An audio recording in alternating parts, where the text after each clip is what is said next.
हरिओम. लाओत्सेचा ताओबोध. योगदास श्री जयगणेश जोशी यांचे प्रवचन. काळोखाचे महात्म्य. लाओत्से पुढे काय सांगतो ते पाहण्यासाठी त्या अगोदर आपण काळोखाचे महात्म्य समजावून घेऊ. आपल्याला प्रकाश फार फार उपयुक्त आहे.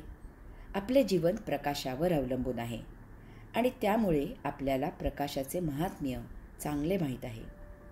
प्रकाशाच्या विरुद्ध असलेल्या काळोखाचेही खास असे महात्म्य आहे आणि तेही समजावून घेणे उद्बोधक आहे.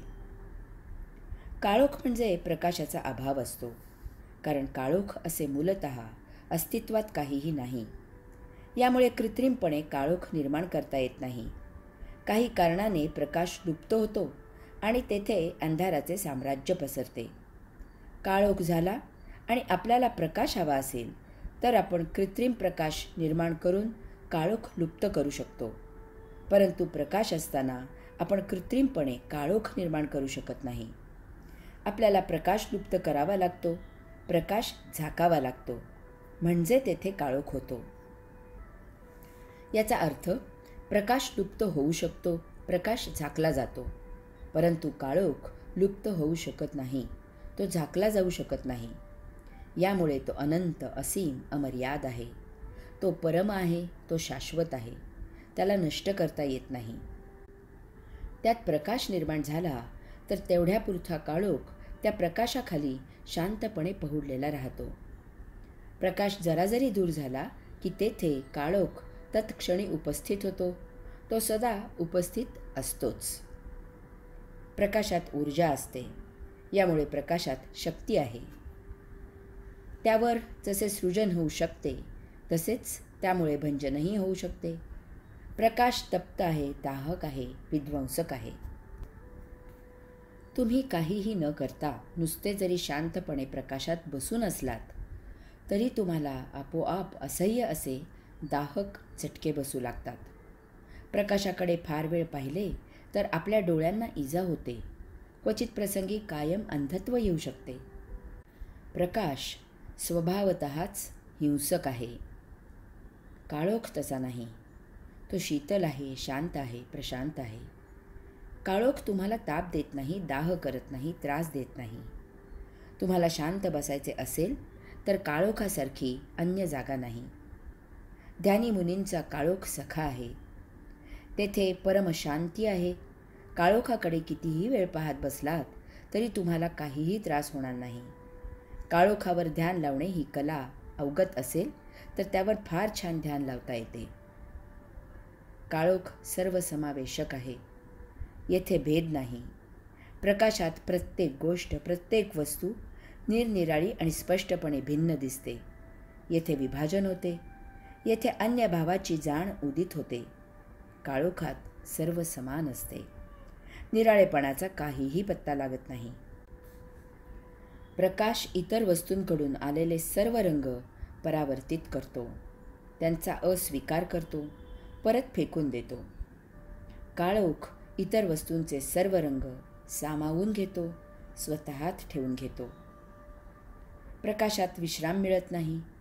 काळोख थकल्या भागल्यांना विश्रांती देतो, कर्मयोगाला पुन्हा ताजेतवाने करतो. अंधार आणि साक्षात्कार. आपण काळोखाचे महात्म्य पाहिले की काळोख अनंत, असीम, अमर्याद, शीतल, शांत, प्रशांत, परम, सर्वसमावेशक, शाश्वत आहे. परमात्म्याची अनेक लक्षणे काळोखात सामावलेली आहेत. आता लाओत्से पुढे काय सांगतो ते पाहूया.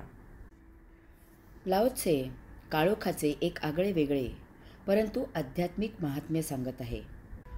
लाओत्से सांगतो की अंधेरा आणि अंधुक असूनही त्यातच जीवन ऊर्जा सुप्त आहे. अंधेरा आणि त्यामुळे सारे अंधुक असणे या पार्श्वभूमीवर त्यातच, त्यामध्येच त्याच्या परस्पर विरुद्ध असलेली जीवन ऊर्जा त्यात सुप्तपणे आहे असे लाओत्से सांगत आहे. लाओत्से फार अद्भुत आणि विलक्षण विधान करत आहे की काळोखात, त्या अंधारात जीवन ऊर्जा सुप्तपणे लपलेली आहे. याचा अर्थ परम ऊर्जेच्या साक्षात्कारासाठी काळोखातून, अंधारातून यात्रा करावी लागते, ते अपरिहार्य आहे. ध्यान समाधीसाठी काय करावे हे लाओ त्से सांगत आहे. हे असे सांगणे स्वानुभूतीशिवाय अशक्य आहे.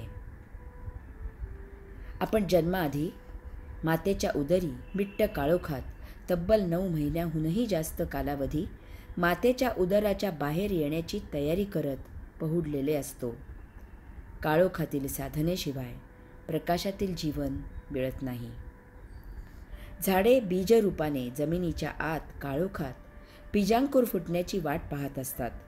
ती जमिनीच्या आत अन्न पाणी घेतात.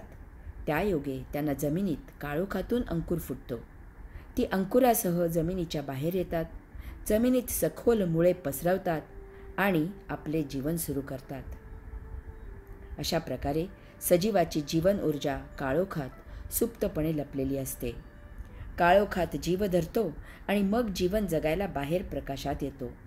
काळोखातील ऊर्जा जाणायला ध्यान समाधीची कला अभ्यासावी आणि शिकावी लागते. अनेक प्राणी काळोखात पाहू शकतात.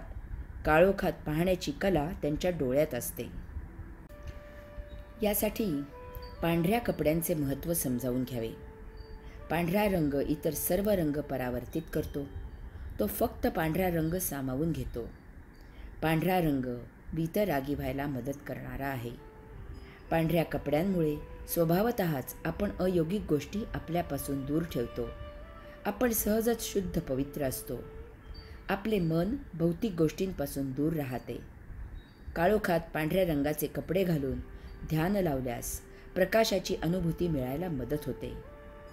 हे स्वानुभवातूनच माझे मत दिले आहे. ज्यांना हे मान्य नाही त्यांनी ते दुर्लक्षित करावे. आपले ऋषी मुनी गुहेमध्ये ध्यानाला बसत असत. ध्यानाची सर्वात उत्तम वेळ पहाटे 3 ते 4:30 अशी असते. काळोखात ध्यान समाधी लावावी. साक्षात्कारित व्हावे. ध्यानाच्या सुरुवातीला काळोखाची अनुभूती आली तरी बिचकू नये. त्या पलीकडे परमप्रकाश असतो. अथक नित्य नियमित ध्यान लावावे. लाओ त्सेने सांगितलेले काळोखाचे महात्म्य समजावून घ्यावे. हरि ओम.